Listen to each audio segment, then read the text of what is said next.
विधानसभा चुनाव 2025 से पहले जीतन राम मांझी ने बताया कि अगर इस बार टिकट बंटवारे में हमारे साथ कोई आनाकानी हुई या फिर हमारे मन मुताबिक टिकट सीटें हमको नहीं मिली तो इस बार हम एनडीए में अपनी औकात दिखा देंगे।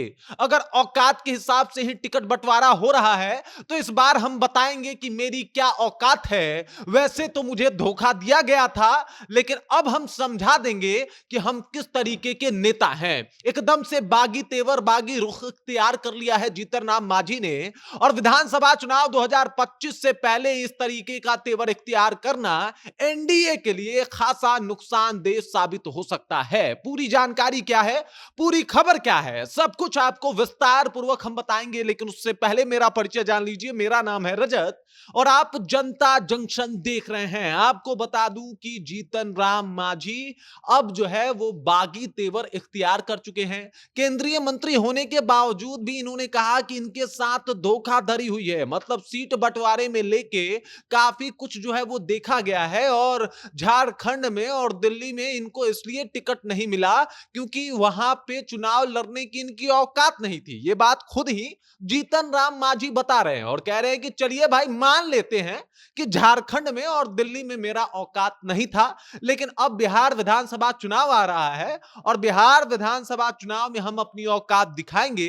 कि मेरी औकात कितनी है। और अगर इस बार टिकट बंटवारे में धोखाधड़ी हुई तो हम सबको मजा चखाएंगे, सबक सिखाएंगे। अब आप बात समझ जाइए कि एनडीए में जो है वो फूट की स्थिति लगातार बनी हुई है। सबने अलग अलग बागी तेवर इख्तियार कर लिया है। ऊपर से जीतन राम मांझी का ये बयान आना कहीं ना कहीं भाजपा वालों के लिए मुसीबत का सबब बन सकता है। जीतन राम मांझी लगातार पहले तो अपने इस बयान से कि हमें इस बार कम से कम 20 सीटें चाहिए, सबको चौंका देते हैं और उसके बाद अपने सीटों को लेकर वो लगातार अड़े हुए हैं, प्रेशर पॉलिटिक्स खेल रहे हैं और कह रहे हैं कि इस बार अगर टिकट बंटवारा हुआ तो भाई साहब हमको चाहिए 20 सीट, वरना हम दिखाएंगे अपनी औकात कि मेरी औकात क्या है। दरअसल वो साफ तौर पे चिराग पासवान की तरफ इशारा कर रहे थे कि उन लोगों को इसलिए टिकटें मिल गई क्योंकि उन लोगों की औकात बड़ी थी। यानी झारखंड चुनाव में भी चिराग पासवान की पार्टी को एक टिकट मिल गया था, दिल्ली में भी इनको सीटें जो है वो दी जा रही है।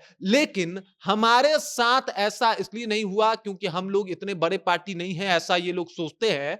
तो अब है बिहार विधानसभा का चुनाव और अगर यहां अनदेखी हुई, यहां पे हमारे साथ धोखाधड़ी हुई तो हम दिखा देंगे अपनी औकात। अब दरअसल समझ जाइए कि जीतन राम मांझी पूरा एकदम गुस्से में है, तमतमाए हुए हैं और लगातार एनडीए को टारगेट कर रहे हैं। एनडीए में अपनी पकड़ को बता रहे हैं और बिहार में अपनी मजबूती को दिखाने के प्रयास में लगे हुए हैं। उनका जुगाड़ है कि जिस तरीके से भी हो सके कुछ सीटों की संख्या बढ़ा ली जाए। प्रेशर पॉलिटिक्स खेलना उन्होंने अभी से ही शुरू कर दिया है। हालांकि अभी विधानसभा चुनाव में काफी वक्त बाकी है। उससे पहले ही जिस तरीके से जीतन राम मांझी अपना माहौल बना रहे हैं वो ये बता रहा है कि कहीं ना कहीं इससे बीजेपी को खासा नुकसान हो सकता है।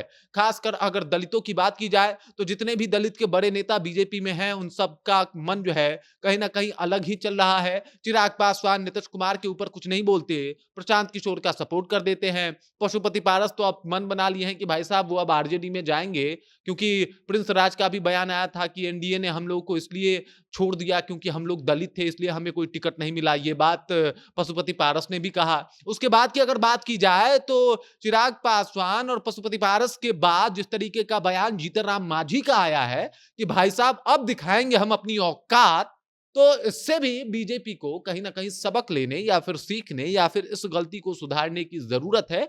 क्योंकि अब परेशानी जो है वो लगातार बढ़ रही है। लगातार जो दलित के नेता है वो एनडीए में नाखुश नजर आ रहे हैं। आपको बता दूं कि अब जो है एकदम से जीतन राम मांझी कह रहे हैं कि इनके साथ धोखा हुआ था इसलिए इनको टिकटें दिल्ली और झारखंड में नहीं दी गई, लेकिन बिहार में ये दिखाएंगे औकात, बिहार में पावर दिखाएंगे कि इनका पावर क्या है। और इन्होंने कहा कि हम अपने हक की लड़ाई लड़ेंगे, अपने लोगों की लड़ाई लड़ते हैं, इसलिए हमको सीटें चाहिए। इस बार कोई समझौता करने को तैयार नहीं दिखाई दे रहे हैं जीतन राम मांझी। और कहीं ना कहीं ये सब बातें जो है टीस रही है, टीस पहुंचा रही है, ठेस पहुंचा रही है भाजपा वालों को और थोड़ा बहुत जेडीयू वालों को भी। बाकी इस खबर को लेकर, इस जानकारी को लेकर, जीतन राम मांझी के इस औकात वाले बयान को लेके आप क्या सोचते हैं? आपके जहन में क्या कुछ चल रहा है? कृपया कमेंट कीजिए और अपना विचार हम तक पहुंचा दीजिए। बाकी आप देख रहे हैं जनता जंक्शन और मेरा नाम रजत है।